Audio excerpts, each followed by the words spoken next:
Maayong buntag mga katingbal, mamahaw to yung katingbal. Maura pod niya akong makaya nga isuwa karong buntaga.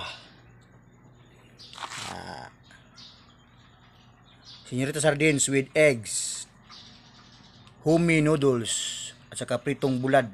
Tatlo. Siyempre may tubig, may kunting kanin mga katingbal. Kain tayo mga katingbal. Ulam ng mahirap pero sobrang masarap. Tatlong putahe itong katingbal sa breakfast.